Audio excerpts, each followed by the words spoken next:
Hello.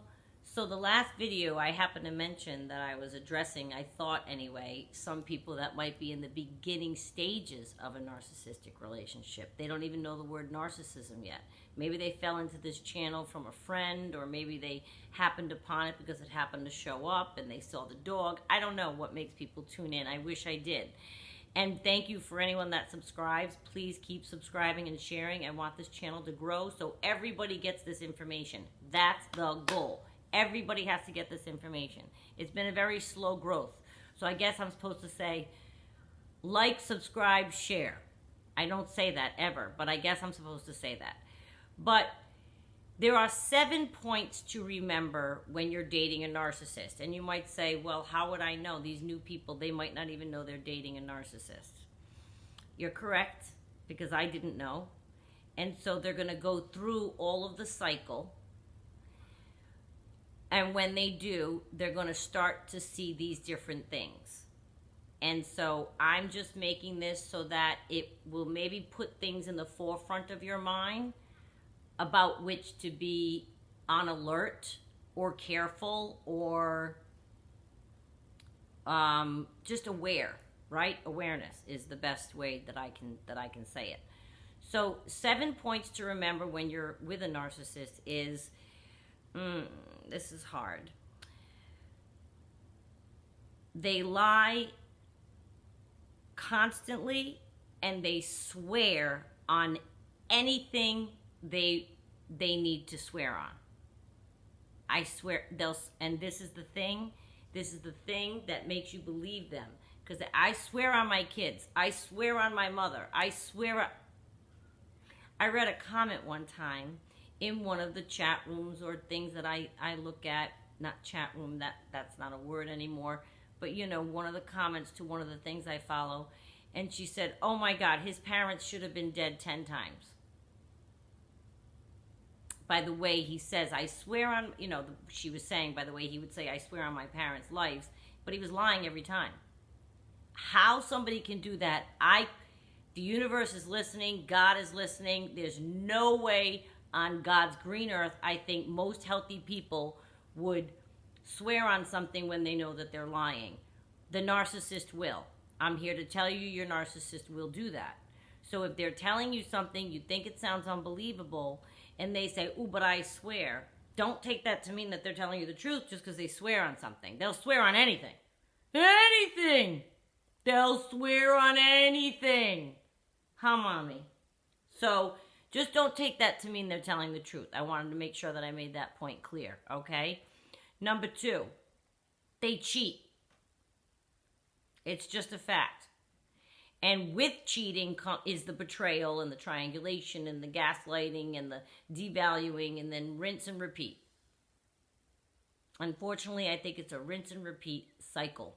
And with the same person, I know my narcissist told me all about I know what he was doing the whole time he was married for a very long time. And it was this whole cycle over and over again. It never stopped. I wasn't with the person long enough for that to happen to me over and over again. But if you are in a relationship with a narcissist and they're talking about an ex-wife maybe that they were married to for 10 years, I venture to wonder how he treated that person for 10 years. I'm sure that the cheating and betrayal and all of that was part of it many, many, many times. Number 3, they use people everywhere, all the time for something. Look around and listen to them. They'll be, I saw it. They'd be, oh, well, this friend, he's going to get me a deal on da-ba-ba-ba-ba. And this friend, oh, I need them because they're hanging around with people they don't even like because they're going to get them something. I don't like when people do that. I don't like when people do that. I think that's a terrible way to be.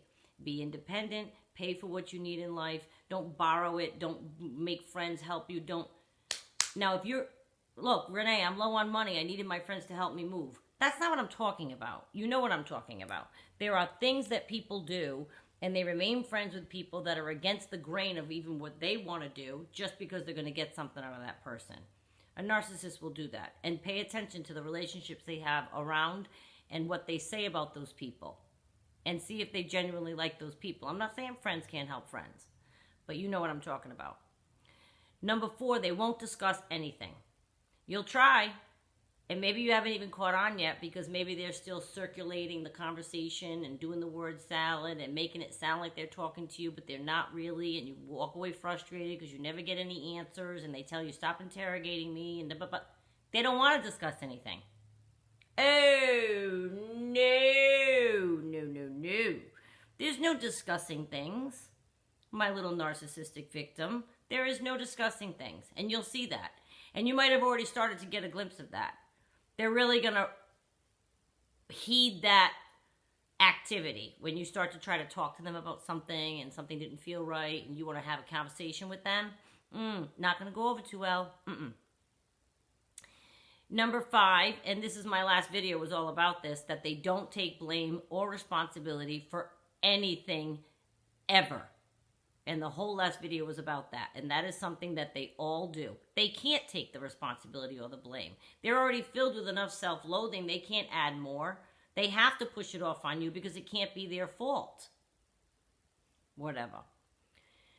Number 6. This is a terrible, terrible, terrible thing to say about anybody, but the research says it's true. They feel nothing. They have no empathy. It's just not a developed thing in them. Now, I still have a tough time with that one because I like to think that my narcissist felt something for me. It still is very tough for me to wrap my brain around that. Every single ounce of the hundreds of hours of reading and research and things that I've seen says the same thing. They just don't feel the same way a normal, whatever normal means, a regular, non-impaired functioning brain would feel. They just don't. They'll like what you do for them. They might like your company. They might like looking at you. Maybe you're pretty or good looking or whatever, male, female, whatever. But they don't love the same complete way that we do. I put myself in a healthy-minded category. So they just don't. And they feel nothing when they betray you. Because they have no empathy to say, well, how would she feel if I'm in her shoes? How would she feel? They can't do that. They don't have the ability to do that. I know this is a lot to take in if you don't know anything about narcissism and you're just now starting to date someone and you might think that maybe, are they a narcissist? Oh my God, I guess I should pay attention. I'm just trying to help you out so you're not shocked later, okay? Number 7, and this is another really, really tough one. Really, really tough one to hear. They won't change. And I choose the word won't change rather than they can't change. Because I've seen too much evidence in the world. Too much self-evolution from people that were downtrodden and raised terribly and triumphed and made it out and did things and changed their family dynamic and raised their kids differently than they were raised, and they were successful in breaking bonds of abuse and things. People do it all the time, because they want to, and they seek help, and they do the work involved to get the help.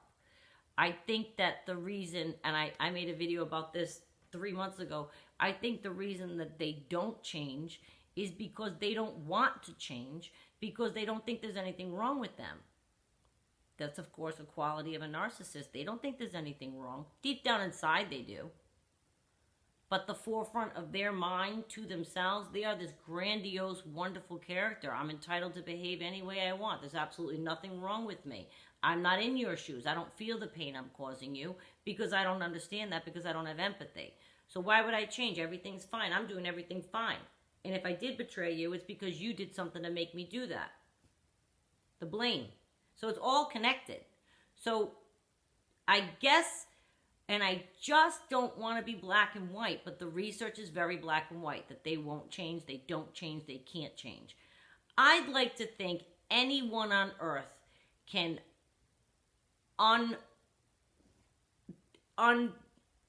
whatever it is, get it out, whatever's in them that's dysfunctional, if they want to get better and embark on a journey of getting better. I will not think that somebody could not get better. Although they say these kinds of minds, like they say a serial killer's mind, what are you going to do? You can't make them have a conscience. They're psychopathic. You can't take a serial killer and make him overcome what he did in his youth and make him understand that what he's doing is right and wrong. So I understand that there are people that you can't reach. But my God, something happened in your childhood. You have arrested development, so go get help. Don't you want to be better? Don't you want at some point to have a regular, wonderful life?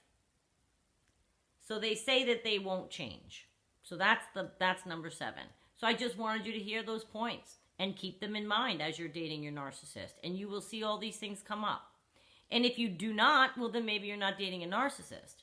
But the research shows that these 7 points, ironclad, all of them straight across the board.